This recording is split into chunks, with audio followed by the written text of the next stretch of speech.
ऐसे ही खतरों को भांप कर ये सब कुछ हुआ कि पीडीएम ने सीनियरिटी को मेरिट बनाया। इससे पहले नून लीग की तारीख कुछ और कहती है। फिर हमने देखा कि आउट ऑफ द वे जाके कुछ मशवरे किए गए जो कि इससे पहले प्रेसिडेंट नहीं है। सदर ममलिकत ने भी इमरान खान साहब से जाके खुसूसी तौर पर मुलाकात की जिससे शुबहात बढ़े। लेकिन आपके ख्याल में दोनों तरफ से दूरअंदेशी का मुजाहरा किया गया इस मामले को लेकर ताकि आइंदा के लिए कुछ ऐसा ना हो सके जिसका इशारा राना साहब करें? देखिए, मैं टू बी ऑनेस्ट मैं दोनों तरफ से ये नहीं कहूँगा। पहली बात तो ये है कि बड़ी खुश उसलूबी से ये मरहला तय हुआ और टू बी ऑनेस्ट इसी तरह होना चाहिए था। बहुत सारे लोग इस हवाले से अफवाहें फैला रहे थे, खदशात का इजहार किया जा रहा था कि जनाब सदर आरिफ अलवी साहब समरी रोक लेंगे, ये हो जाएगा वो हो जाएगा। और इसमें जो सबसे पेश थे, जो लोगों के जहनों में शक डाल रहे थे, वो हुकूमती शख्सियात थी। बड़ी बदकिस्मती है हमारी कि हमारे जो फॉरेन मिनिस्टर हैं वो धमकियां दे रहे थे सदर ममलिकत को, हमारे दीगर वुज़रा किस किस्म की बातें कर रहे थे। फिर उनके जो वकील हैं वो जहाँ पे भी हों, चाहे मीडिया पे हों या जिधर भी हों, वो जिस किस्म का तासुर कायम कर रहे थे कि जनाब इमरान खान ने तकर्री को जनाब मुतनाज़ा बना दिया है, सदर ममलिकत ने उसको डिले कर देना है, ये हो जाएगा वो हो जाएगा। लेकिन ऐसा कुछ भी नहीं हुआ। आइन और कानून के मुताबिक जो होना चाहिए था वो हुआ। अब ये एक नया स्टार्ट है। कौम ने क्या देखा? कौम ने ये देखा कि एक गैर पॉपुलर जो हुकूमत है जिसको उस तरह अवामी ताईद हासिल नहीं है, लेकिन उन्होंने अपना आइनी इख्तियार इस्तेमाल किया और एक समरी भेजी सदर ममलिकत को। और आज ही सदर ममलिकत के मुल्क के जो इस वक्त के सबसे पॉपुलर लीडर हैं उनसे मुलाकात हुई और उस मुलाकात के बाद आर्मी चीफ की जो नाम था उसकी समरी के ऊपर दस्तखत कर दिए। तो ये कौम ये देख रही है कि हुकूमत की भी ताईद हासिल है और अपोजिशन को भी इनसे कोई मसला नहीं है।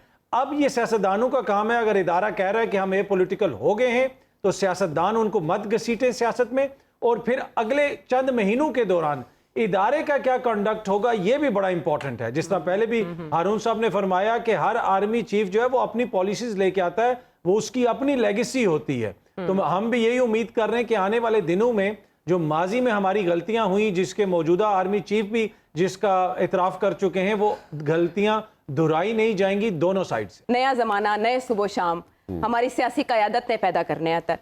आपके ख्याल में कितना साजगार माहौल मिलेगा सियासतदानों को कि वो मैच्योरिटी का सबूत दे सकें? देखें, जहाँ तक ये ताल्लुक है कि कहा जा रहा है कि खान साहब ने आज बड़े जिम्मेदारी का मुजाहरा किया, तो गुज़िश्ता 3 बरस क्या खान साहब ने जिम्मेदारी का मुजाहरा नहीं किया? कौन कौन से उन्होंने फैसले नहीं दिए? देखें, ये जो तासुर कायम किया जाता है ना पीडीएम की हुकूमत की जानिब से और उनके दोस्तों की जानिब से कि जैसे खान साहब का जो भी उनका तर्ज अमल है उसमें आपको संजीदगी नज़र नहीं आती, जैसे वो प्राइम मिनिस्टर हाउस में जो है वन व्हीलिंग करते हुए मोटरसाइकिल पे आते होते थे, ऐसा कोई हिसाब नहीं है। खान साहब ने बड़े संजीदा फैसले किए हैं, पहले भी करते हैं, और यही वजह है कि वो इलेक्शन जीत के आए और आज पाकिस्तान के सबसे पॉपुलर लीडर हैं। दूसरी एक और चीज़, अब नए आर्मी चीफ आ गए हैं और उनके आने से पूरे पाकिस्तान को भी ये यकीन होना चाहिए और मुझे भी यकीन है कि बेहतरीन इंतखाब हुआ, इसलिए कि जितने भी अफसरान थे सब मेरिट पे थे और इस वक्त पाकिस्तान भी मजबूत हुआ है और पाकिस्तान का दिफा भी मजबूत हुआ है।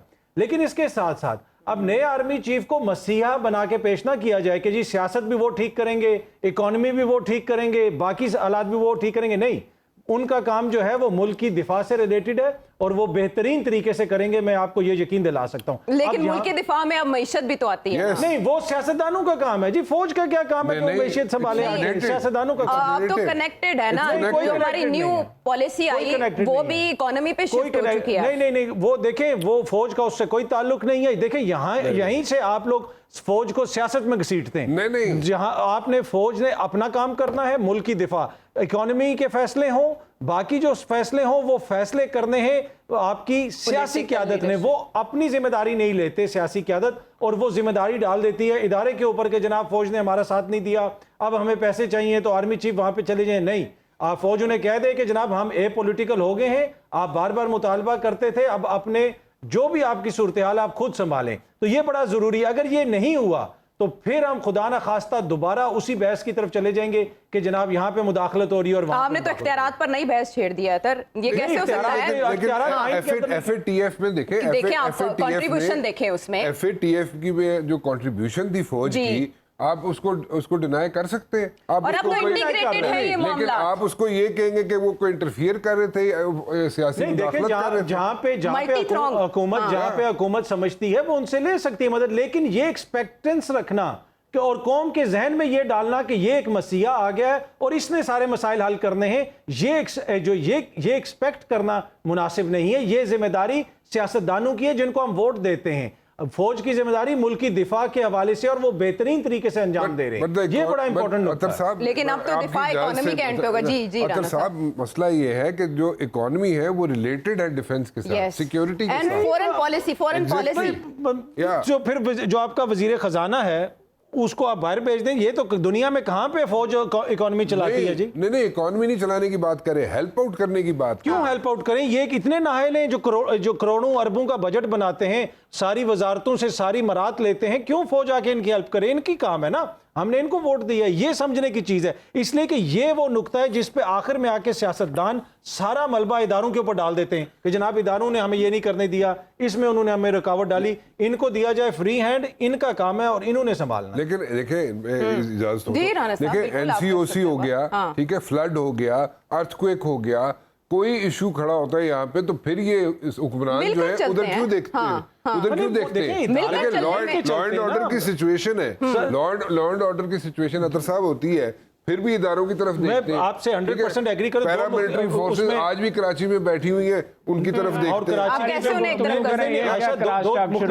हैं। एक चीज है एडमिनिस्ट्रेटिव मामलात, एडमिनिस्ट्रेटिव मामलात में आप फौज की मदद ले सकते हैं। मैं सियासी मामलात कह रहा हूं कि जो मौशी पॉलिसी बनानी है, इकोनॉमी को पटरी पे डालना है, दानों ने पॉलिसी। ये नहीं कि यहाँ से 4 बंदे मुंतखब करके आप उनको बिठा दें, दूसरी साइड से 4 बंदे मुंतखब होके वो बैठ जाएं, उसका कुछ भी नहीं निकलेगा। प्रॉपर TORs बनाएं, प्रॉपर एजेंडे के साथ बात करें और प्रॉपर पॉइंट्स जो हैं जॉट डाउन करके वह एक पॉइंट पे आप गुफ्तगू करें और उसका रिजल्ट निकाल के उठ के चले जाएं। कमरे बंद करें, सब चीज़ें बंद करें, दरवाजे बंद करें और कहें जनाब हम फैसले करके निकलेंगे, सब हो जाएगा, सब कुछ हो जाएगा। नहीं करेंगे तो इसी तरह लटकता रहेगा काम। अतर क्या समझते हैं आप वे फॉरवर्ड? इलेक्शंस जी, जमहूरियत है, जमहूर के इज्तिमाई शऊर के ऊपर आप भरोसा करें, उनके पास जाएं, नए इलेक्शंस हों, फ्रेश इलेक्शंस हों, बहस सियासत की तरफ जाए, उसके बाद जो भी सेटअप आए फिर आप जो भी फैसले लेने पे इलेक्शन की तारीख की तरफ तो जाना होगा कुछ लो और कुछ दो की बुनियाद पर। इमरान खान साहब पार्लियामेंट में आए, किसी तरह अदालतें इस बात पर जोर दे रही हैं, आपके ख्याल में ऐसा है कुछ ज़िरक और पाकिस्तान तहरीक इंसाफ इस बारे में सीरियस है? देखिए, उन्होंने कहा था कि जो साइफर वाला मामला और कुछ ऐसी चीजें अगर उसके ऊपर अदालत तहकीकात करती है तो हम पार्लियामेंट में भी वापस आ सकते हैं। तो देखें, end of the day Khan साहब की जो सारी सियासत है, जो सारी उनकी तहरीक है, वो किसके लिए है? पार्लियामान में आने के लिए, पार्लियामान में अपनी बर्तरी कायम करने के लिए। तो मुझे नहीं लगता कि वो पार्लियामान से कोई एलर्जी। आपको लगता है साइफर के जो इंग्रेडिएंट्स हैं उनको तो इमरान खान साहब भुला चुके हैं? नहीं, वो कोई नहीं भुला चुके, ना ही वो कौम ने बुलाए हैं, वो इतनी जल्दी नहीं भूले जाएंगे जब तक उसके ऊपर साफ और शफाफ तहकीकात नहीं होंगी। क्योंकि नेशनल सिक्योरिटी कमेटी जिसमें मुसल्लह फौज की क़यादत भी बैठती है, उन्होंने 2 दफा कौम को बताया कि संगीन मुदाखलत हुई है, तो इस पर तहकीकात तो फिर होनी चाहिए।